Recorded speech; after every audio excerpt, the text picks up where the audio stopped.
పైకి లీటర్లా కనిపించే ప్రతి ఆయిల్ ప్యాకెట్ లీటర్ కాకపోవచ్చు, కానీ ఫ్రీడమ్ ఆయిల్ ప్యాకెట్ లో మాత్రం ఖచ్చితంగా లీటర్ నూనె ఉంటుంది. Hi hello, welcome to Suman TV. నేను మీ రోషన్. సో ప్రస్తుతం నాతో పాటు ఉన్న వ్యక్తి గురించి చెప్పాలి అంటే 1982 నుంచి స్టార్ట్ చేయాలి. ఇది నేను స్టార్ట్ చేసే కన్నా ఆయన మాటల్లో వినాలని కొన్ని కోట్ల మంది ప్రేక్షకులు ఎదురు చూస్తూ ఉన్నారనమాట.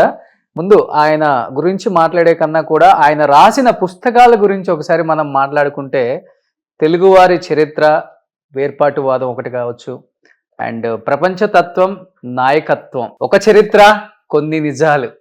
నిజంగా ఈ ఒక చరిత్ర కొన్ని నిజాలు చెప్పాలి అంటే ఎంతో మంది ఈ పుస్తకాన్ని అంటే అందుబాటులో కూడా లేకుండా వీర్స్ అంతగా ఇష్టపడి కొనుక్కొని మరీ చదివిన పుస్తకం ఈ పుస్తకం అన్నమాట. దీని గురించి చాలానే అడగాలి ఇంటర్వ్యూలో మనం కూడా. అండ్ ఇంకొకటి ప్రపంచ చరిత్ర ఆది నుండి నేటి వరకు, ఆ తర్వాత అండ్ ప్రపంచ దేశాలు, పాలనా వ్యవస్థలు, ఇవన్నీ రాసింది పెద్ద కవి అనుకుంటున్నారా మీరంతా? కానే కాదండి. ఒక డాక్టర్, ఒక రాజకీయ నాయకుడు, దాదాపు 5 సార్లు ఎమ్మెల్యే, మంత్రి, ఒకసారి ఎంపీ, ఒకసారి రాజ్యసభ. ఇన్ని అధిరోహించినప్పటికి కూడా కొన్ని సంవత్సరాల క్రితం నుంచి రాజకీయాల్లో లేనప్పటికి కూడా ఇప్పటికీ ప్రజల గుండెల్లో మెదులుతున్న, నానుతున్న ఒకే ఒక్క పేరు దగ్గుపాటి వెంకటేశ్వరరావు. సో ప్రజెంట్ నాతో పాటు ఉన్నారు. ఆయన అడిగి ఇంకా మరిన్ని విశేషాలు నందమూరి వంశం గురించి, అండ్ దగ్గుపాటి వంశం గురించి, ఆయన రాజకీయ చరిత్ర గురించి, ఆయన చరిత్ర గురించి ఆయన మాటలను తెలుసుకుందాం. సో దగ్గుపాటి వెంకటేశ్వరరావు గారు, నమస్కారం. నమస్తే నమస్తే నమస్తే. నమస్తే. సో మిమ్మల్ని చూస్తున్నప్పుడల్లా తెలియని ఒక పాజిటివ్ ఫీలింగ్ అండి. తెలియకుండా లోపల ఒక మంచి మనిషిని కలిసాము, ఒక మంచి వ్యక్తితో మాట్లాడాము, కల్మషం లేని అండ్ ఆజాత శత్రువు అయిన రాజకీయాల్లో ఉన్న ఒకే ఒక్క వ్యక్తితో ఈరోజు నేను కలిసి ఒక కాఫీ తాగానన్న ఫీలింగ్ అయితే అప్పటి నుంచి ఇప్పుడు ఈ జనరేషన్కి కూడా కలిగిస్తూ వస్తున్నారు. కలుగుతుంది అంటే అది మీ మంచి మనసు, ఏదో ఉందంటారు, ఏదో ఉంది. అట్రాక్ట్ చేసే గుణం అయితే మీ దగ్గర చాలానే ఉంది. అది ఉంది కాబట్టే ఇంతమంది ఇప్పటికి మిమ్మల్ని మర్చిపోవట్లేదు సార్. ఇప్పటికీ మిమ్మల్ని స్మరించుకుంటూ ఉంటారు. ప్రకాశం జిల్లాలో ఎస్పెషల్లీ కారంచేడు లాంటి ప్రాంతాలలో ఇప్పటికీ దగ్గుపాటి అన్నా, దగ్గుపాటి వంశం, చెంచురామయ్య గారు అన్నా, మీరన్నా, మీ పిల్లలన్నా, మీ వారసత్వం అన్నా కానీ ఇష్టపడుతూ ఉంటారు. ఏం చెప్తారు ఫస్ట్ ఈ వారసత్వం గురించి? వారసత్వం అనేటటువంటిది ఏమో నాకు తెలియదు, కానీ పాలిటిక్స్ లోకి ఎంటర్ అవ్వటమే ఒక చిత్రమైనటువంటి సన్నివేశం అది నాది. ఓకే. ఒక ఆవేశము, ఒక ఆదర్శము, ఈ రెండు కలిసినటువంటి ఎంట్రీ అది. ఓకే. ఆ ఆవేశం ఏంటంటే మీరు అన్నట్టు యంగ్ బ్లడ్ అయి ఉండొచ్చు. ఆ ఆదర్శం ఏంటంటే సమాజంలో కొన్ని ఉత్తమమైనటువంటి లక్షణాలు, వ్యవస్థ, ఏర్పాటు అనేటటువంటిది మనం ఎంత చేయగలం అనేటటువంటిది కాకుండా మనం అలా ఉంటే బాగుంటుంది అనేటటువంటి ఒక అభిప్రాయంతో ఉన్నటువంటి వ్యక్తిత్వమేమో. ఓకే. అందువల్ల ఆ రోజు రామారావు గారు పార్టీ పెట్టక ముందు నాకు అసలు రాజకీయాల్లోకి వచ్చే ఉద్దేశము లేదు. ఎమ్మెల్యే, ఎంపీ అవ్వాలనేటటువంటి అవసరం కన్నా కూడా ఉద్దేశమే లేదు నాకు. మా నాన్నగారు మాత్రం కాంగ్రెస్ పార్టీలో డిస్ట్రిక్ట్ కాంగ్రెస్ ప్రెసిడెంట్గా బ్రహ్మానంద రెడ్డి గారితో, నారాయణరెడ్డి గారితో సన్నిహితంగా ఉండేవారు. ఆయన ఎప్పుడైనా ఎమ్మెల్యే కావాలని కోరుకున్నటువంటి మాట వాస్తవమే. కానీ వాతావరణంలో ఉండి కూడా నేను నాన్నగారు ఎందుకు మనకి రాజకీయాలు అనేటటువంటి భావంతో ఉన్నటువంటి వ్యక్తినే నేను. రామారావు గారు పార్టీ పెట్టిన తర్వాత ఆ రోజు నేను ఇక్కడ యాక్సిడెంటల్గా ఉన్నాను హైదరాబాద్లో. ఉండి ఆయన అనౌన్స్ చేసి వెళ్ళిపోయారు ఊటీ షూటింగ్కి. 23 అనుకుంటాను, 22 మార్చి 82. నేను ఇక్కడికి వచ్చి ఉన్నాను. నేను అప్పటికి మెడిసిన్ అయిపోయింది. తర్వాత రామారావు గారితో ఒక సినిమా చేశాను.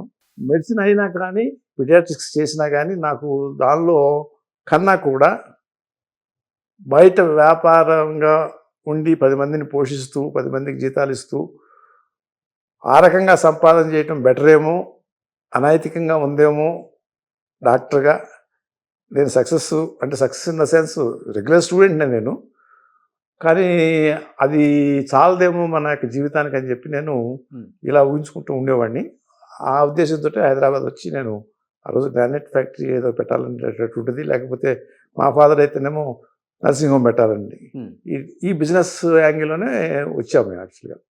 ఆ రోజు రామారావు గారు ఉన్నప్పుడు 29 మార్చిక అప్పుడే మేము చలమేశ్వర గారు కలుసుకుని ఆయన పార్టీ పెడతా ఉన్నాడు, ఎవరు ఏమి చేస్తున్నట్టు లేరు, ఎలా ఇది సాధ్యమవుద్ది ఒకడే వచ్చి అని అంటే కుటుంబ వ్యక్తుల్లో కూడా ఎవరు కూడా లేరు ఆయన దగ్గర. ఆయన భాస్కర్ గారు వచ్చారు, ఆదియ్య రత్తయ్య నారాయణ అని ముగ్గురు ఎమ్మెల్యేలు రిజైన్ చేసి వచ్చారు.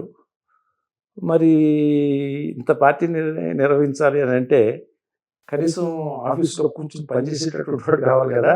వచ్చిన వాళ్ళు రిసీవ్ చేసుకోవడం కానివ్వండి, లేకపోతే పాంప్లెట్లు రాయడం కానివ్వండి, పాంప్లెట్లు పంచడం కానివ్వండి, ఏదో రకమైనటువంటి ఆఫీస్ వర్క్ జెండా కట్టడం కానివ్వండి, అంటే కట్టేవాడు లేదని కాదు, దీన్ని ఆర్గనైజ్ చేసుకుంటూ ఈ మన elections వరకు వ్యక్తి ఒకళ్ళు ఉంటే బాగుంటుంది. ఉండాలి. 24 hours ఉండి నోట్ చేసుకునే వ్యక్తి. దానికోసం అని చెప్పి ఉందాము. ఆయన ఇటు ఎన్నికలు అయిన తర్వాత మన పని మనం చేసుకున్నాము అనే భావంతో ఉండేవాడిని.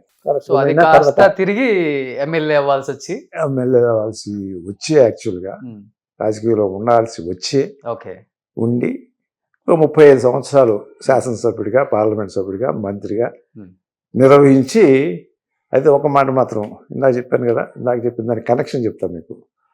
ఆ రోజు నాకు ఎమ్మెల్యే ఏడుకొండలు అనే సినిమా మీకు గుర్తుందండి. అంటే ఒక రాజకీయ నాయకుడిని ప్రతిబింబిస్తూ ఉన్నటువంటి సినిమా అది.